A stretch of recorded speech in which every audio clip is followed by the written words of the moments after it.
siya. Okay. May information siya na na-hold yung kanyang mister. Kasal siya. Ano asawa niyo? Muhammad po. Muhammad Izzeldin Sid Ahmad po.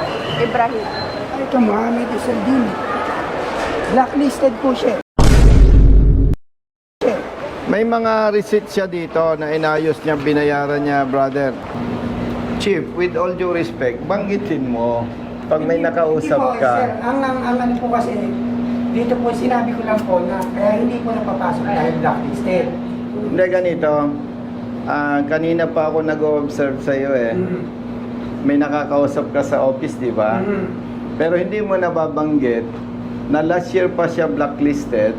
Nag-request siya, nag-process, nagbayad, may resibo. Unfortunately, hanggang ngayon, blacklisted.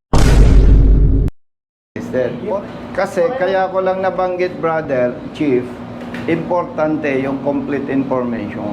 Kasi pag sinabi mo agad blacklisted, parang ang connotation agad nun, questionable itong tao na to. Pero at least masabi natin na last year, nag-process, may documents, may payments, medyo maiiba ang dating. Tinulungan nga ni Congressman Busita ang mag-asawang ito matapos ma-hold sa airport ang asawang lalaki dahil nagkaroon ito ng kaso na blacklisted noong nakaraang taon. Ngunit ang apila ng asawang babae ay nakapagbayad na sila ng kanilang penalty. Pero bakit pa rin daw hinold ng kanyang asawa nang umuwi ngayong taon? Panoorin ang video mga brothers para malaman natin ang istorya. Ikaw ba yun? Oo. BI. Hindi na nga po natulog sa labas ng oras kasi Sa labas ka natulog? yung po sa may guardia po kasi pag-uwi pa po ako ng La Union sa Marato. Kasal ka sa kanya. Saan kayo kinasal? Sa Rosario. Saan? Sa Rosario po. Rosario, La Union sir. La Union. Nayaran ko po na blacklist po niya sir. October 24 Magkano? po. 50,000 pesos. Marami po yun sir. 100 plus po yung binayaran ko po sa kanya. Iba-ibang resibo. Yes po. Sige. Sige po.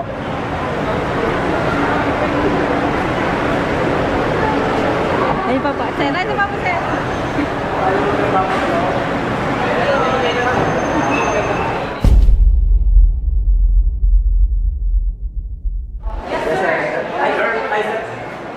Ay, ano yung may ano si Sir Ting, ano yung sa foreigner na ano yung Naka-hold sa 4th floor. Sige. Brother, good afternoon. Ingat. Thank you ah.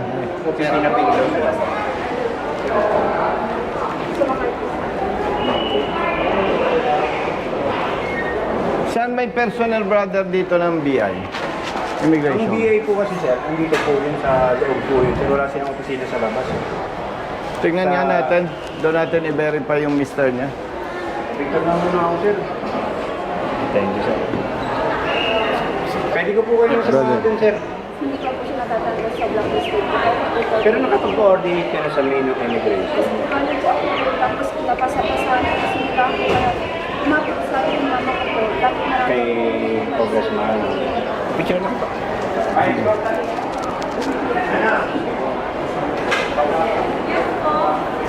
Thank you sir. Kong, tama po ako. Hindi, stand by.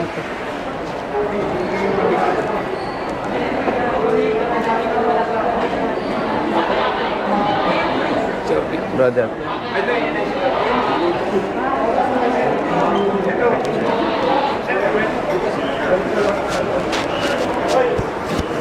Picture lang sir. Labas natin. Thank you bossing. Salamat po. Ay, good afternoon. napit ka na dun. Pinay siya. Okay. May information siya na na-hold yung kanyang mister. Kasal siya. Ano asawa niyo? Muhammad po. Muhammad Izzeldin Sid Ahmad po. Ibrahim. Ito, Muhammad Isaldin. Blacklisted po siya. May mga receipt siya dito na inayos niya, binayaran niya, brother. Brother, excuse me for your information lang, public service. No, naka-record tayo ha. ang gusto nating malaman, anong status niya ngayon? Sir, ang sinusunod po natin as protocol po dito, kung ano po yung nakalagay sa database namin. Kung dumating po ng June 17, blacklisted pa po, ibig sabihin, hindi pa po lifted ang ating yung blacklisting niya. Ang only the commissioner po ang makapag... Yes. Ano po. Oo. So maghihintay po tayo ng order from the commissioner. And then, sila na po mismo ang maglilip doon para po matanggal dito. Naintindihan ko, kaya nga ako nag-check dito kung nandito. So, based on your data, Yes. nandito yung tao. Pwede bang bisitahin namin? Kailangan po natin ng escort po sa airline. With respect sa iyo, brother, siguro ikaw magko-coordinate. Sige po, tara po. Sige lang. Basis na lang. Po tayo sa Oo. passenger mo. Good afternoon. Nakasama ko po si Colonel Busita. Congressman po. Okay, meron tayong student pass. Salamat po. Philippine Airlines. Asawa daw ng Pilipina. May blacklisted so na hindi natin nakapasok. Gustong bumisita. Nagaan si Colonel Busita na makapasok din.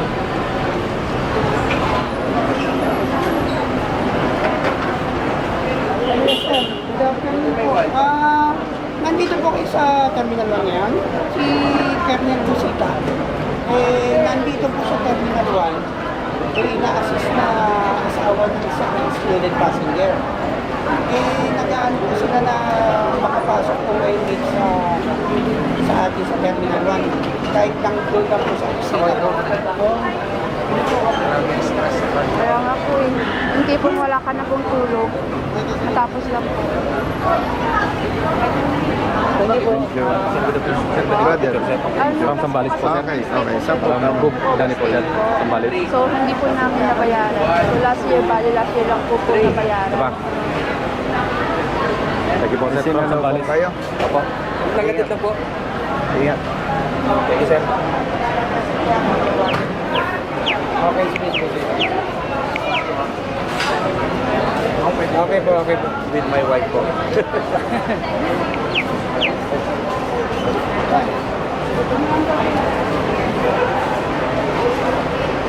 Thank you. Thank you po. Ingat. Sabi po ni KM Arlen, pasama na lang daw po tayo sa opisina ni General Manager Lito Alvarez kasi sila lang daw po ang po pwede mag-approve, wala po sa... Okay, sige. Sasama na lang tayo. Okay, sige. Thank you. Mrs. Halika.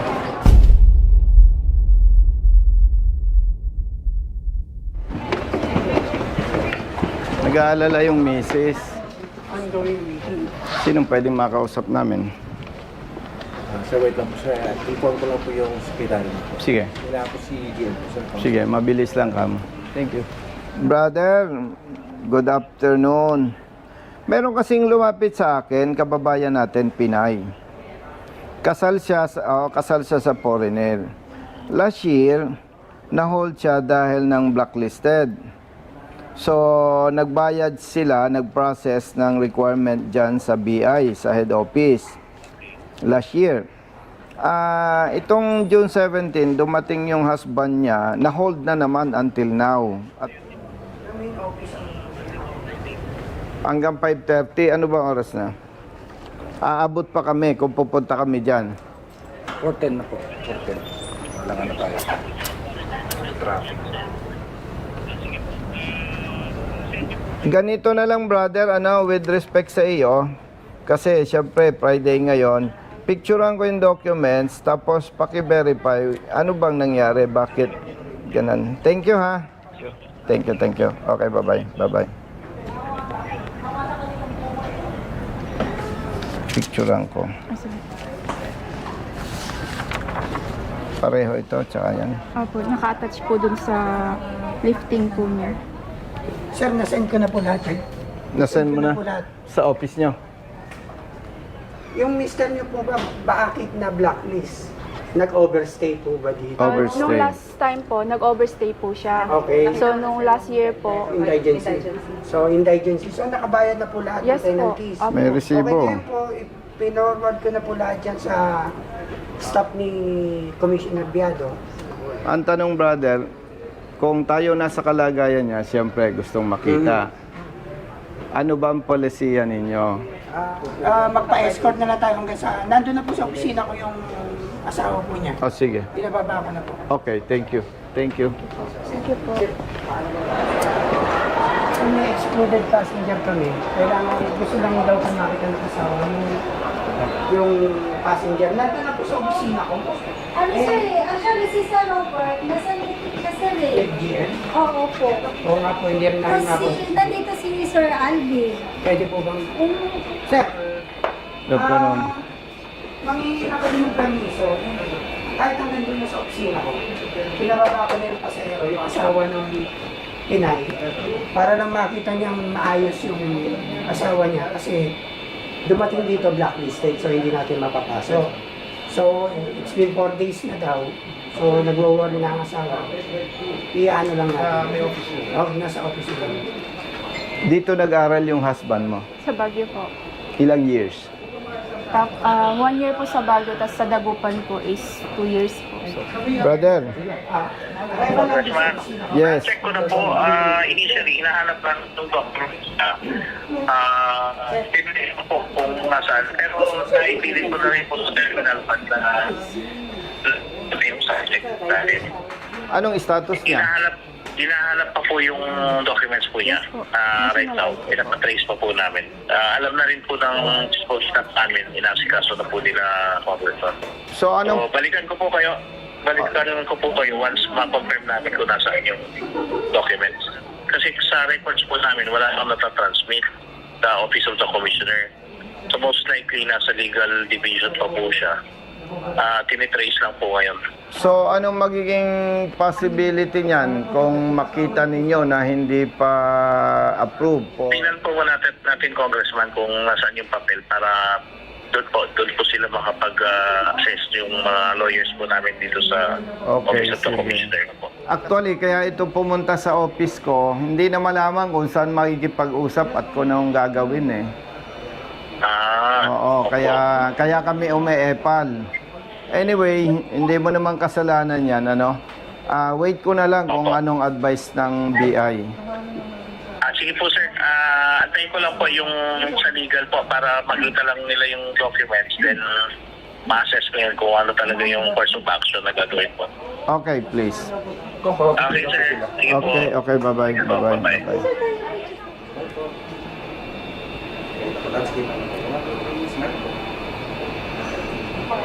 Kaya kayo, huwag kayong mag-asawa ng foreigner, ha?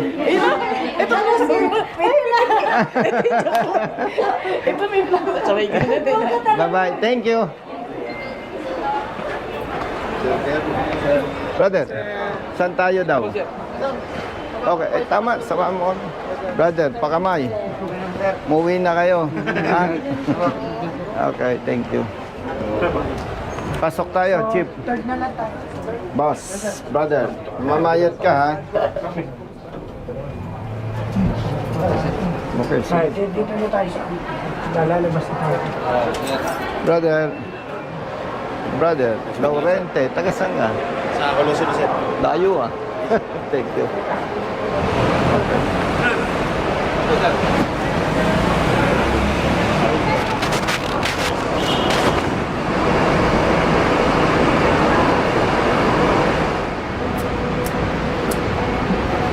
Dapat may ano, brother, BI assistance desk. Meron naman po doon sa main office ko, nagpunta po siya na main office, dapat po na asikasok na siya. Brother. Hello po. Ingat.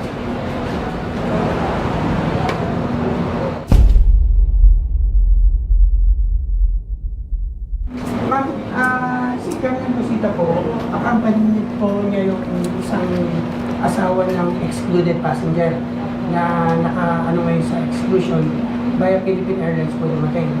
Since blacklisted po, hindi po nakapasok. Kaya nag-worry po ang asawa. Hindi po, blacklisted po talaga. So, hindi po talaga.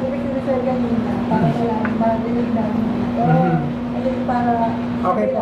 By the way, ma'am, excuse me. Sasali lang ako. Hindi kasi binabanggit niya, blacklisted siya last year.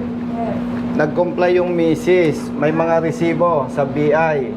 Unfortunately, hanggang ngayon, hindi pa deleted sa blacklist. Sinasabi ko sa inyo, kasi iba yung dating na blacklisted.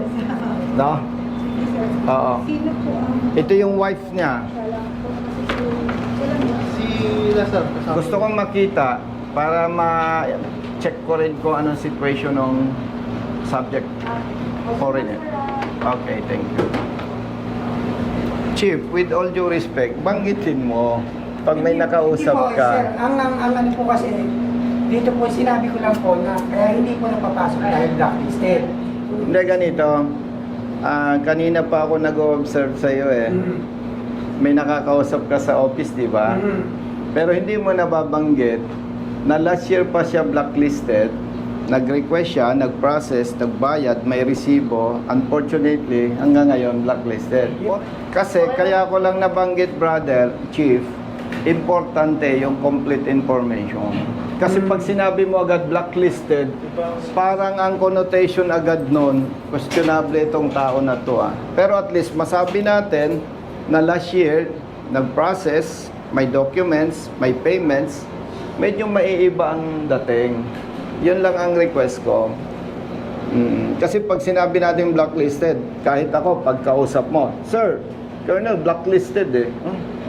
Pero kung mas ma-inform natin yung mga concerned party na ito ay nagbayad, nag-process, eh hanggang ngayon hindi pa na-lift yung blacklist niya, iba yung, kailangan alam kasi yung complete information. Yun lang naman ang aking punto on behalf of his wife. Good afternoon. Wait lang sir, yung si ID na lang po sir, tsaka na. Nung nagka-problema ng ganito, Sir, noong June 17 po. kailan po, saan ka pumunta? Doon po sa main po. Sa main? Opo, tinanong ko po doon. Anong kung- sabi? Ang sabi po sa akin, kumuha daw po ako ng SPA para daw po ano daw po yun po yung pinapirma ko nung June 18 po dito po ulit sir. Bumalik po ulit Kanino ako dito. pinapermahan? Sa asawa ko po kasi yun po sabi sa immigration po. Tapos So bumalik nakaharap po. mo siya. Hindi po nila inalaw. After nun, anong nangyari? Ano po, edi pinasis ko po ulit tapos pinagawan po ulit ako ng SPA na representative po ako. Tapos bumalik po ulit ako doon, sabi po sa akin, balik ka ng Friday para to follow up daw po. Edi bumalik po ako kanina. Tapos nag-attend na po ako doon na hanggang magbukas po. Tapos nung sinabi ko po, sabi niya hindi pa daw po siya napaprocess. Sabi ko naman po, last year pa po yan. So, ibig mong sabihin, walang malinaw na sinabi sa'yo sa Bureau of Immigration? Wala po. Nung umakyat po ako ng commissioner po, Office of the Commissioner. Opo, pinasa po ulit ako dun sa taas po. Tapos nung pinakita ko po yung document po, sabi po niya, ma'am, pulin mo to, sabi niya, punta ka, mag-request ka ng SPA. Yun po yung ulit yung ginawa ko po, pumunta po dito sa airport po. So, hindi lang 4 na beses. Hindi po. Taga La Union ka. Yes, sir. Rosario po. May kamag-anak ka dito sa Manila, Sa Cavite po. sa Cavite. So, ibig mong sabihin, naku, La Union. Nabiyahe kasi galing pa po siya noon. Ibig mong sabihin sa La Union ka umuwi. Opo sir, nung June 18 po, nung June 18 po, after ko po nagpasa po ng SPA, kapilitan po na umuwi po ako ng La Union, tapos bumalik po ako ng alas 12 kanina po, ng madaling araw. Nag-antay na po ako hanggang mag-open po ng immigration po, para maaga po ako matapos sana. Pero yun po. Thank you, okay. Salamat po.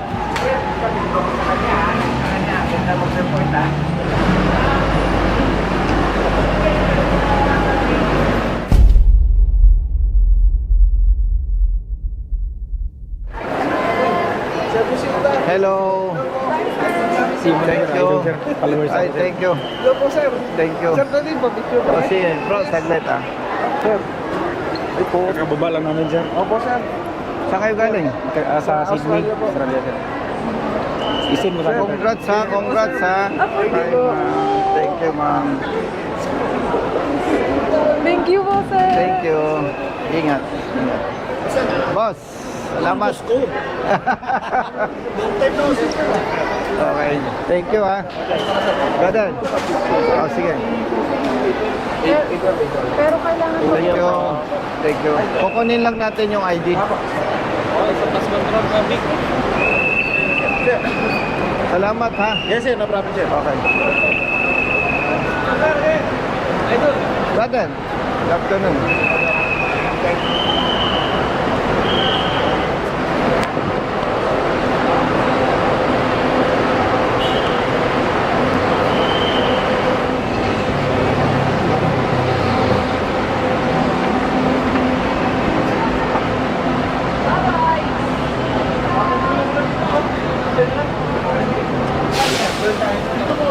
Hindi na kami peperma.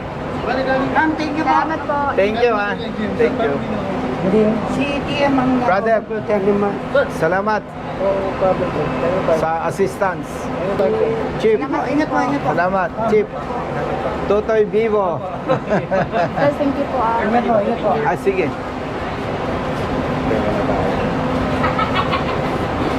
Thank you, sir. Thank you, sir. Ayos po. Thank you, sir. Solo ba? Hindi ako na. Solo niyo may pupunta. Yes po. Down yun po talaga siya. Thank you po. Thank you po. Thank you. Pangasinan po kayo? Saan po, sir? Nakakilala niyo yung pinsan ko po. Thank you po. Billy Carbonil po. Brothers, Oo. bayad to ha. Halap siya, tapos nag-destino po ulit siya dun sa... Opo, sir. Opo. Thank you ha. Thank you. Dito ko po dati yung retirement na Brother. Kapitula po. Kapitula po. Si Thank you. Ingat kayo ha. General. Ingat. Thank you, Dito ko po brother. yun. Ingat. Brothers, Dala niyo, sir. sabi mo sa tropa ha. Thank you.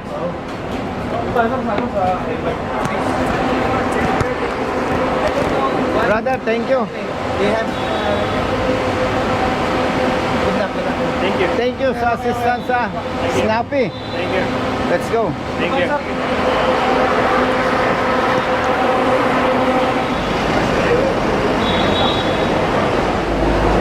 Hanggang ano oras trabaho mo? Alas 5 lang, sir, pero okay lang yan. Ah, okay. Overtime. Okay, kita na kita, kita na kita.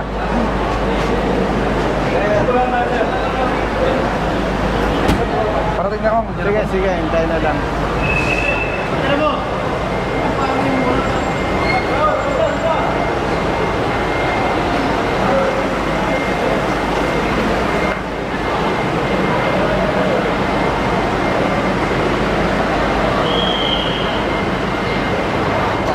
Thank you, sir.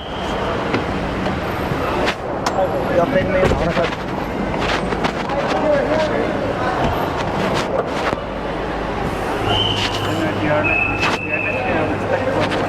Yeah, I know that.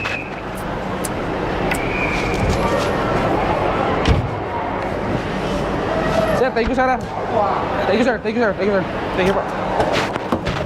Magandang araw po sa ating lahat. Narito po tayo ngayon sa Labas ng Pasay. Apo. Labas ng Naiya Terminal 1. Naiya Terminal 1. At ito pong ating kapatid na si Brother Mohammed Ibrahim. Yes, bro. Yes, bro. Ay husband nitong ating kapatid na Pinay. At base po sa documents noong 2024, na-hold na yung ating kapatid na si Mohammed. Yes po. Dahil nasa blacklist siya. Nasa blacklist, ibig sabihin, mayroong document siguro na kailangang makomply. And according to his wife, siya ay nag-aral sa Pilipinas. Yes, bro. Mga more or less how many years? 3 taon po. 3 taon. Kita mo, ang galing mag-Tagalog. No? And itong June 17, Yes, bro. bumalik siya sa Pilipinas. Na-hold siya ng Bureau of Immigration. And ngayon ay 20, kaya 17, 18, 19, 20. Kung bakit sila ay katabi ko ngayon, itong kanyang misis, yung kanyang wife, ay pabalik-balik sa Bureau of Immigration. Yes po. Walang malinaw na advice kung ano ang kanilang gagawin. Kaya ang ginawa po natin with Brother Matt and other staff, pumunta tayo sa Terminal 1 sa Philippine Airlines para alamin ano ang status nitong ating kapatid na si Mohammed. At napag-alaman natin doon pala sa holding room, Yes po. walang bed, walang maayos na facility. Para kang nasa isang open office lang, open office, tama? Yes po. At hindi maganda, hindi nakakatuwa. And mabuti na lamang, Brother Matt, Yes po. mayroon tayong kaibigan sa Bureau of Immigration. Agad-agad nating naitawag ito. Hindi naman natin binaraso. Ang sabi natin sa kanila, ano ba ang status? Ano ba ang dapat nilang gawin? So nakita nila sa files na sila ay may application, may mga resibo ng pinagbayaran, at yung kanilang application ay dated October 11, 2024. At ngayon ay June 20, 2025. Kaya hinihiling natin sa Bureau of Immigration, especially sa Commissioner, na sana huwag nang danasin ito ng iba. Bagamat itong ating kapatid na si Mohammed ay foreigner, tao pa rin siya. Ibig sabihin tao, dapat ay tinatrato siya ng tama sa pamamagitan ng pagproseso ng kanilang documents sa lalong madaling panahon. Hindi katulad nito, ilang months nang inabot, no? At itong ating kapatid na Pinay, pabalik-balik pa from La Union to Manila dahil wala naman siyang kamag-anak pala dito sa Metro Manila. Tama? So, ganun lamang. Ito po ay of course, sa tulong ng ating mga kaibigan sa airport, no? Hindi ko naman kilala, hindi ko na isa-isahin sila. Inilalabas natin itong video na to, one, para ipakiusap sa Bureau of Immigration na sana wag ganito. Pangalawang purpose, bakit inilabas natin to, ito ay pangalawa na sa ating inaksyonan na may problema sa Bureau of Immigration, na sana mabigyan ng atensyon itong mga ganitong problema, na iangat natin ang antas ng ating public service regardless kung foreigner or Filipino o Pilipina. Dapat ayusin natin ang serbisyo at huwag nang maulit pa. Kanina merong security area na hindi kami pwedeng mag-video. Siyempre, respeto sa authority, hindi kami nag-insist. Yes po. Kaya doon sa aming pag-uusap, doon sa proseso, ay wala kaming video. By the way, tama-tama, ang aking t-shirt ngayon ay Real Service Advocates of the Philippines, hindi Road Safety Advocates of the Philippines. Binuo namin ang Real Service Advocates of the Philippines, RSAP, para hindi sasabihin ng iba, masyadong epal si Colonel Busita. Pati hindi problema ng motorista pinapakialaman. At sa ating mga kababayan na magkakaproblema, na nangangailangan ng tulong, Yes sir, tawagan basta mo na legal, lamang po siya. Maraming basta salamat tama, po. kakampi po ninyo kami. Congratulations. Thank you. Okay, sir. Thank you, sir. Congratulations. May kakampi ka, nandiyan si Colonel Busita, nandiyan si Colonel Busita. Huwag ka naman ng badi ka nag-iisa, basta't nasa tama may kakampi ka, nandiyan si Colonel Busita, nandiyan si Colonel Busita. Bilat sa init, minsa'y basa din ng ulan, pawis na gumuguhit sa mismo ring katawan. Kadalasang sumisingit, pagod nararamdaman, ngunit diretso sa pagpili Pihit kumalaman ng tiyan. Bawat daan ng masikip, pinipilit malusutan. Marating lang ang lugar na dapat kong puntahan. Maihatid ang pagkain, serbisyong nakalaan.